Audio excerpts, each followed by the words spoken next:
Shalom. I'm very thankful to be here before you today to discuss some very important matters. We now see all around us the artificial society, the fake world that they are creating, where they are flipping everything that is traditional and everything that is original to the experience of humanity. And that they are trying to turn civilization up on its head and create the false paradigm. They're creating the Tower of Babel. They're creating the mystery religion. They're creating the confusion, setting the stage for the final judgment, setting the stage for the end. Today I'm here to tell you and to announce to you that the famine is here. The worldwide famine is here. It is now, right now. Before the so-called pandemic in 2020, the United Nations, which is the New World Order, announced that 713 million people were living on the brink of starvation. 713 million back in 2019. And then, when the coronavirus is rolled out for the New World Order's global takeover, then they announce, the United Nations makes this announcement that we should be ready for famines of biblical proportions. They use the term biblical proportions, not by mistake, but on purpose. They're announcing to you in advance what they are doing. They're telling you famines of biblical proportions are coming.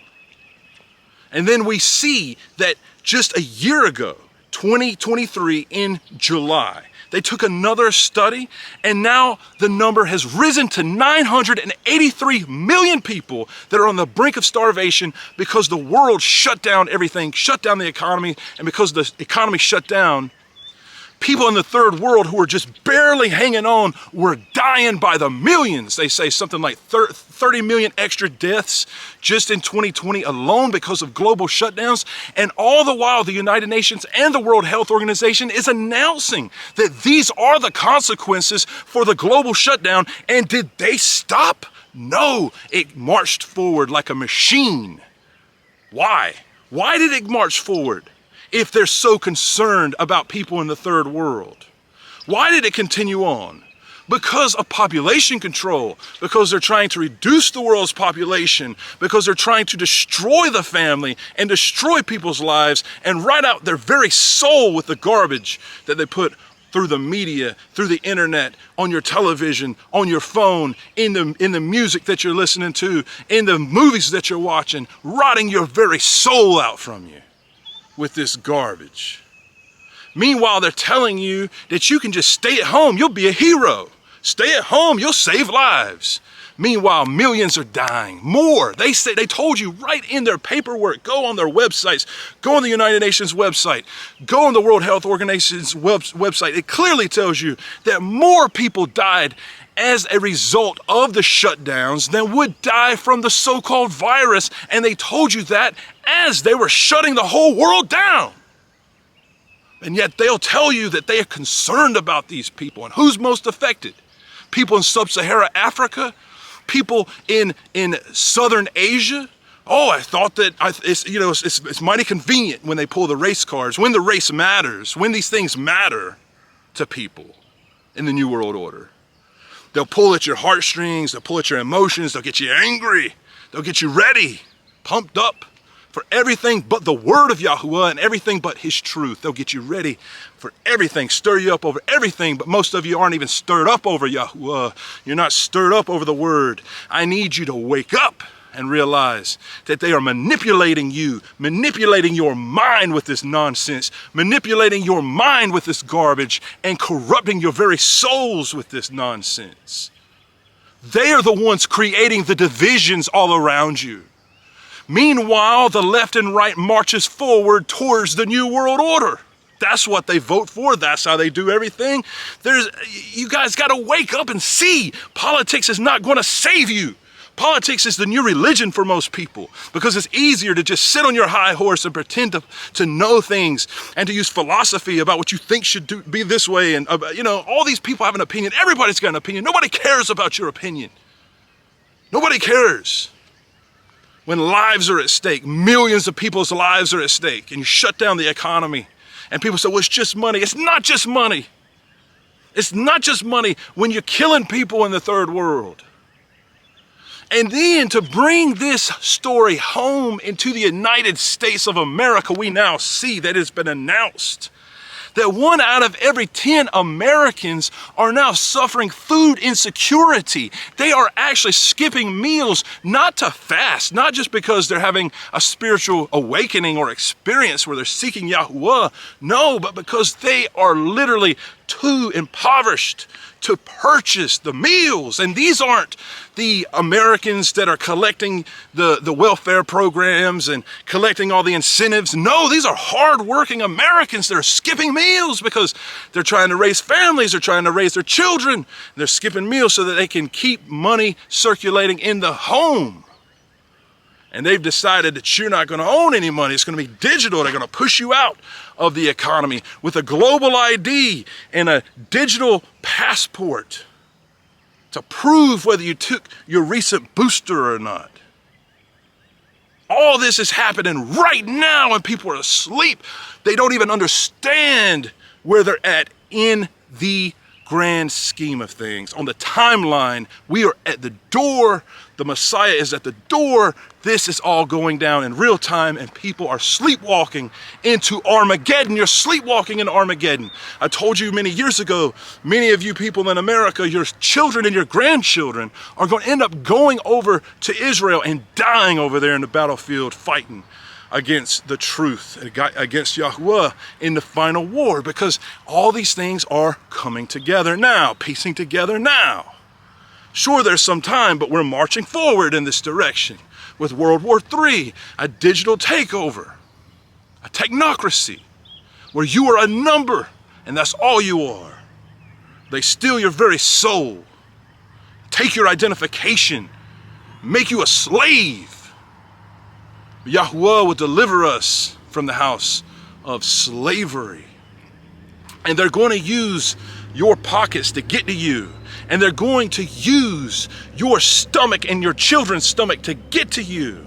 You needed to be growing food already. Who did we think we are, breaking away from society, trying to create a utopia? Our ancestors were growing food all the time, and what they call a prepper today was that's what our grandparents were doing, our great-grandparents were doing no time ago. But we lost our way in the fake world, in the fake society. All these fake people, the fake food. You can't even read and pronounce the ingredients in most of your food. You shouldn't even be eating that nonsense. It's not kosher, most of it's unclean. You shouldn't be eating the unclean thing. You should be reading those labels. You can't pronounce most of that stuff because it's fake. It's a reflection of this world. What is food? Food is everything. Food is your sustenance. Food is a reflection of the word of Yahuwah, and they've tainted it with poisons. The wheat has Roundup sprayed on it right in the field. Your corn has all kinds of chemicals sprayed on it that can kill you, cause cancers and all types of things. They've spliced the genes of a tomato, for crying out loud, and put the genes of a jellyfish is what they're saying they've done. They have messed around and fooled around with Yahuwah's creation. This is the world you live in, where they're messing with the food supply. You see, during the shutdown, so many meat processing plants just caught on fire mysteriously. Isn't that amazing? Isn't that mighty convenient? So we see that the numbers are rising, that 1 out of 10 Americans are going hungry now. You know, people think this is a joke because America is overweight. America is morbidly obese. It's ridiculous how fat America is. But at the same time, this is all changing. It's not funny. This is a serious thing. What do you do in uncertain times? You seek Yahuwah. That's how you are. You seek Yahuwah as a man. You should have been growing your own food just like your ancestors have been doing the whole time. Read the Proverbs. You've never been given some kind of excuse not to be responsible for your own food. Food is not a right. It is a privilege, for crying out loud. The Almighty says in the Proverbs, there's a lot of food in the tillage of the poor. And he says many times, get up, O sluggard, and work the ground. But you don't want to hear all that from me right now. But I'm going to tell you that it's your responsibility if you want to get good, wholesome, kosher meats that don't have mRNA injections, because most of your beef out there does. It's coming from New Zealand, it's coming from Australia. Look into it. They've given these animals GMO foods. You don't even know what a GMO is. Your mind doesn't fully comprehend what it means when they say GMO. I assure you. You don't understand what any of that is. And they've given everybody these gene therapies now. It's just everything's fake. Everything is a veneer. Everything is a facade. Everyone thinks that they can just change their look, and all of a sudden, what, you changed your so-called gender? There's not even such thing as gender. It's your sex. It's what you are. Either male or female. You can do everything you want to the external, and yet archaeologists will find your body years later. Well, I mean, I don't know that this will happen because we're at the door, you know. But just saying, theoretically, they're going to know male or female just based off the bone structure. The DNA gives it away. You can't change your DNA. Well, can you? I guess maybe they can. And this is the world you live in. It's insanity. Changed the food, altered the food, put poisons in the food. It's causing all kinds of problems, defects, birth defects, all kinds of issues with people, with their children, with their health, with their mental and spiritual health. So how do we address a time where the New World Order tells us that famine is at the door of biblical proportions? And we know that they're going to come at us with food. We know that that's how they want to trap us, just like you trap a rat.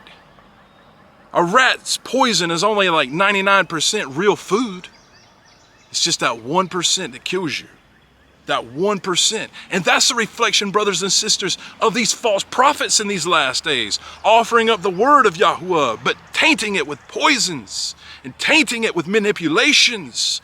That's what they're doing. It's all a spiritual reflection. The food is a spiritual reflection. I recommend you grow your own food, brothers and sisters. Your own meat, your own vegetables, everything. You do the whole process, you know? It's not that hard to kill a chicken. It's not that hard to prepare it. You know, all you have to do is have the will and the ability to do it. You could do that with any kind of animal as long as you do it the kosher way, the proper way, and that the animal receives no suffering. You do it properly, all these things. You can take this into your own hands somewhat. But it's not going to be enough. And you know that. Because they're letting you know that they're coming after your belongings. They're coming after your land. They're coming after your farms. They're coming after your chickens. Now with the bird flu, guess what will happen probably? Is that, it'll just jump species all of a sudden. Never has. So then what? They can kill the birds in a 5-mile radius if they see the bird flu anywhere? All the birds in your backyard, they get your birds. But what if it jumps to cattle? Then they get your beef too. They get your cows. See how this works? Maybe it doesn't happen this way, but my goodness, why wouldn't they do it? They've already launched a full-scale war against beef, against farmers all over the world. Look at it. You see it. You see all these things they're doing in America against farmers, making it harder and harder and harder to grow your own food, harder and harder and harder to be sustainable. But we were made to be Adam. We were made to be Adam. We were made to work the ground, made to tend to these animals, made to tend to this land. We are good for the environment. Those of us who serve Yahuwah, we are good for this world. We bring joy to this world. We bring the good news to this world, and we are good stewards of what Yahuwah has given us. In Deuteronomy, I'm going to tell you how you're going to overcome the famine. Deuteronomy chapter 8, guard to do every command which I command you today, that you might live, and you shall increase and go in, and shall possess the land of which Yahuwah swore to your fathers. The promised land, the land that there's so much controversy about right now. Yahuwah's promised land that he gave to his children, the children of Israel. And you shall remember that Yahuwah, your Elohim, led you all the way these 40 years in the wilderness to humble you, to prove you, to know what is in your heart, whether you guard his commands or not. What is in your heart, brothers and sisters? What you are thinking is who you are. What you are thinking all day long is a reflection of who you are. The scriptures say, as a man thinks, so he is. That doesn't mean as a man thinks about himself. That means as a man thinks. The way you think all day long, that's who you are. The way you speak, who you are behind closed doors when nobody sees you, that's who you really are. That's who you are. And your Father, who's watching in secret, is watching to see whether you will call out to him in those secret places and seek his face, like Yahushua the Messiah has told us to do. Listen to what he says. And he humbled you and let you suffer hunger, and fed you with manna, which you did not know, nor did your fathers know, to make you know that man does not live by bread alone, but by every word that comes from the mouth of Yahuwah. And these are the famous words Yahushua used to rebuke Hashatan, the Satan. He clearly spoke, man does not live off of bread alone, but every word that proceeds from the mouth of Yahuwah. Yahuwah's word is the hidden manna. Yahuwah's word is the sustenance. Yahuwah's word is the indwelling of the Ruach HaKodesh, which gives you well springs of life from Yahushua HaMashiach's good news, and well springs of life for Yahuwah's great name, and feeds you bread eternally, and gives you the life more abundant. This is the promise. This is what Yahuwah has said. And further listen to what Yahuwah says. Your garments did not wear out on you. Listen. Their garments didn't wear out, nor did your foot swell these 40 years. Thus you shall know in your heart that as a man disciplines his son, so Yahuwah your Elohim disciplines you. Therefore you shall guard the commands of Yahuwah your Elohim to walk in his ways and fear him. Remember, I told you last time I was with you. The fear of Yahuwah is the beginning of wisdom. Seek Yahuwah with fear and trembling, in awe and respect and honor, on your face, tearing your heart before the King of Kings. Present yourself to Yahuwah with fear and trembling. And then it says further, for Yahuwah your Elohim is bringing you into a good land, a land of streams of water, of fountains and springs that flow out of valleys and hills, a land of wheat and barley, of vines and fig trees and pomegranates, a land of olive oil and honey, a land in which you eat bread without scarcity, in which you do not lack at all, a land whose stones are iron and out of whose hills you dig copper. And you shall eat and be satisfied, and shall barak Yahuwah, your Elohim, for the good land which he has given you. I want you to listen carefully to this little bit that I'm going to read here.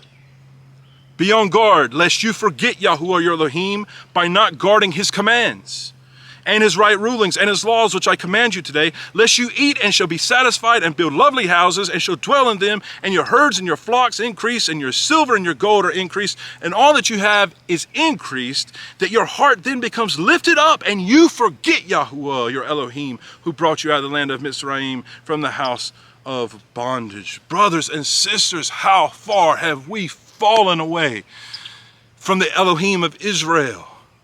From the Elohim of Yisrael, Elohai Yisrael, the great and awesome Yahuwah. We've fallen away from him. We should never eat a morsel and not be thankful. We should give thanks before and after. We should always be giving thanks for every crumb, for every single experience, for all the wonderful things that Yahuwah gives to us, for the water that we drink, for all the things that we have, our sustenance, our clothing, our families, our lives. We should be thankful, giving thanksgiving and rejoicing to Yahuwah. Thanksgiving is healthy for your own body, for your own mind. It's rejuvenating for you to be thankful. It's a proven fact. It's good for you to be thankful. Matter of fact, brothers and sisters, I'm going to challenge you today to go in your secret place and seek Yahuwah and give him thanks for something that you've never even thought to give him thanks for. Think about it, and there's something, I'm sure, that if you just think about it for a moment, that he does for you every day. I mean, think about it. Your bodily functions, you don't even have to think about. The heart is beating without me thinking about it. The blood is pumping without me thinking about it. Everything's working. My digestive tracts, everything's flowing. Everything works. It's so much to be thankful for. I can walk. I can talk. Praise Yahuwah, who made the heavens and the earth. Sing to him a new song, for he's worthy. All right. Further, it says here that we should not, it says, lest you eat and shall be satisfied, and build lovely houses and shall dwell in them, and you have these herds, you have all these things. And verse 14, and your heart then becomes lifted up, and you forget Yahuwah. Brothers and sisters, do not forget Yahuwah, who has done all these mighty things for you. Do not forget Yahuwah like America has forgotten Yahuwah. Do not turn your back on Yahuwah like many people all over the world have done and are doing actively. Turn back to Yahuwah. Let's go to YHWH chapter 8, verse 9.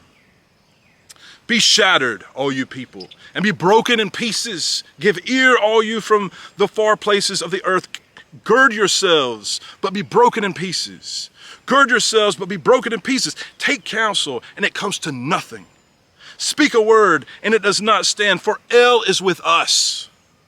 For Yahuwah spoke thus to me with a strong hand, and instructed me that I should not walk in the way of this people, saying, do not say a conspiracy concerning all that this people call a conspiracy, nor be afraid of the threats, nor be troubled. I read this passage in the previous lesson. It applies today. Do not be overly obsessed with their conspiracies. Be overly obsessed with Yahuwah. The moment your mind begins to think about what they have planned to do to you, to your family, the moment it goes there, you put your mind on Yahuwah and you rebuke that thought and you give Yahuwah thanks and praise because he lives and he is worthy and we fear him, not flesh, not man.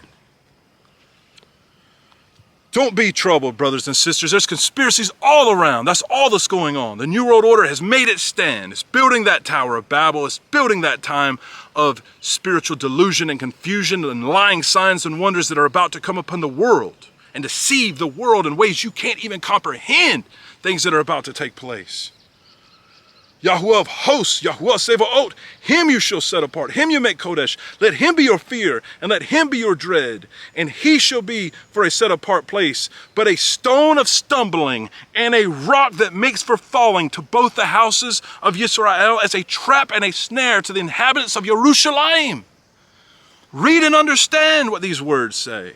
And many among them shall stumble and fall, but be broken and snared and taken. Bind up the witness.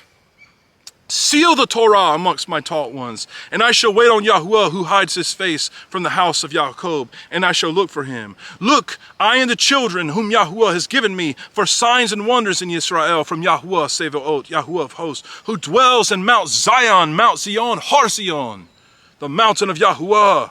We should be praying for the peace of Yahuwah's land, praying for the peace of Yerushalayim, and praying that Yahuwah's mountain will be established above all mountains and above all the hills. That Yahuwah himself will rule and reign from Har Zion, from Mount Zion. Hallelujah. Powerful. Then it says further, and when they say to you, seek those who are mediums and wizards, who whisper and mutter. We see all this in this time. People practicing the New Age garbage, seeking these false prophets, these lying deceivers who don't know their right from their left, but yet they're trying to tell you what's supposedly happening in the spiritual world. They have no idea what they're messing with. They don't know what it is that they're talking about. Lying blind guides leading other blind guides into a pit, and to the pit they fall. This is the culture we're in now, wizards and murmurers, but that's what was going on in ancient Israel as well. The Israelites were worshiping Baal many times, forsaking Yahuwah. But listen to what it says. It says, should not a people seek their Elohim? Should they seek the dead on behalf of the living? To the Torah and the witness, if they do not speak according to this word, it is because they have no daybreak. And they shall pass through it hard-pressed and hungry. And it shall be when they are hungry, that they shall be wroth and curse the sovereign and their Elohim, looking upward. And they shall look to the earth and see distress and darkness, gloom of hard times, and be driven into thick darkness. Do you hear what this is saying? When people are pushed to hunger, they are going to curse Yahuwah. Looking upward, they're going to curse him. The book of Revelation tells us they're going to curse his name. How will they curse his name? Is it just poetic? No. They're going to know his name. They're going to curse the name of Yahuwah. They will look upward and do it. They do it even now. These blasphemers, these liars. What will they do when the real famine comes? Yeshayahu, Isaiah 65, starting in verse 11. But you are those who forsake Yahuwah, who forget my set-apart mountain, Har Zion. Many of you have separated yourself from Mount Zion because of the controversies we see today.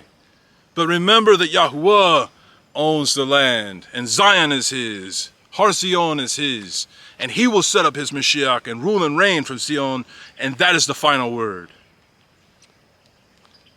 But you are those who forsake Yahuwah, forget my set-apart mountain, prepare a table for God, is what the Hebrew says. Gimel Dalet, it's got the vowel point for God right there in your text. So if you had any doubts, some of you want to be like, well, it's Gad, and Gad just means a troop, and it can mean a fortune, and it can mean a legion, right? A legion. And you think you could just call the Elohim of Israel anything you want to? Woe to you. Yahuwah has already spoke concerning you. He's already said, woe to you. But you are those who forsake Yahuwah, who forget my set-apart mountain, who prepare a table for God, the Babylonian deity of fortune and luck is what this was. Baal God, the Lord God. Baal means Lord, by the way. Yahuwah is his name forever. He has announced this already. And who fill a drink offering for many. And I shall allot you to the sword and let you all bow down to the slaughter, because I called and you did not answer. I spoke, but you did not hear, and you did evil before my eyes and chose that in which I did not delight. Choosing what? The unclean instead of the clean, the profane instead of the Kodesh? Absolutely. Therefore, thus said the Master Yahuwah, see my servants eat, but you hunger. See my servants drink, but you thirst. See my servants rejoice, but you are put to shame. Who? All of you who are putting your trust in the Babylonian deity of fortune, who is called God. That's who it's talking about. In the context, I'm not making it up, it's right in the context. There's nothing new under the heavens. Same thing happening now that was happening then. How did they worship God? With sacred trees and monuments and all kinds of festivals, the same kind of holidays you see being regurgitated in the Christian church. We see the Ishtar and all these things that originate from ancient Babylon, Easter, all this stuff, the Sunday worship, all of it. We could go on and on and on. You got to make a decision. You got to choose. You got to wake up. My servants rejoice, but you are put to shame. See my servants sing for joy of heart, but you cry for sorrow of heart and wail for breaking of spirit. And you shall leave your name as a curse to my chosen, for the Master Yahuwah shall put you to death and call his servants by another name, so that he who blesses himself or baraks himself in the earth does barak himself in the Elohim of truth. And he who swears in the earth does swear by the Elohim of truth. Because the former distresses shall be forgotten, and because they shall be hidden from my eyes. For look, I am creating new heavens and a new earth, and the former shall not be remembered, nor come to heart, but be glad and rejoice forever in what I create. For look, I create Yerushalayim, Jerusalem, the city of Yahuwah, a rejoicing, and her people a joy. And I shall rejoice in Yerushalayim, and shall joy in my people, the people that you hate. The people that the world despises, Yahuwah's people. Yahuwah will rejoice in his people. And let the voice of weeping no more be heard in her, nor the voice of crying, nor more is an infant from there going to live but a few days, nor an old man who does not complete his days. For the youth dies 100 years old, but the sinner being 100 years old shall be lightly esteemed. And they shall build houses and inhabit them, and plant vineyards and eat their fruit. And they shall not build and another inhabit. They shall not plant and another eat. For the days of my people are going to be as the days of a tree, and my chosen ones outlive the work of their own hands. They shall not labor in vain, nor bring forth children for trouble. For they are the seed of the Baruch of Yahuwah, and their offspring with them. And it shall be that before they call, I answer, and while they are yet speaking, I hear. Wolf and lamb will feed together. A lion eats straw as an ox, and dust is the snake's food. They shall do no evil nor destroy in all my set-apart mountains, says Yahuwah. The day of Yahuwah is rapidly approaching. Amos chapter 5, verse 18. I read this also last time, but I'm going to add a little to it. Woe to you who are longing for the day of Yahuwah. What does the day of Yahuwah mean to you? It is darkness and not light. As when a man flees from a lion, and a bear shall meet him, or entered his house, rested his hand on the wall, and a serpent shall bite him. Is not the day of Yahuwah darkness and not light? Is it not very dark with no brightness in it? Very powerful. Now, let's go over to Amos chapter 8, and we'll start in verse 9. And it shall be in that day, declares the Master Yahuwah, that I shall cause the sun to go down at noon, and shall be darkened, the earth on a day of brightness, and shall turn your festivals into mourning, and all your songs into lamentation, and bring sackcloth on all loins, and baldness on every head, and I shall make it like mourning for as an only son, and its end like a day of bitterness. See, days are coming, declares the Master Yahuwah, that I shall send a hunger in the land, a famine in the land. Not a famine for bread, nor a thirst for water, but for hearing the word of Yahuwah. How powerful. How powerful is that? And they shall wander from sea to sea, from north to east. They shall diligently search, seeking the word of Yahuwah, but they shall not find it. In that day the beautiful maidens and strong men shall faint from thirst, those swearing by the guilt of Shomeron, who say, as your mighty one lives, O Dan, and as the way of Beersheba lives, and they shall fall and never rise again. Yahuwah is letting us know that a famine is going forth in the world, a famine for hearing the word of Yahuwah, and this is the famine that I'm proclaiming to you.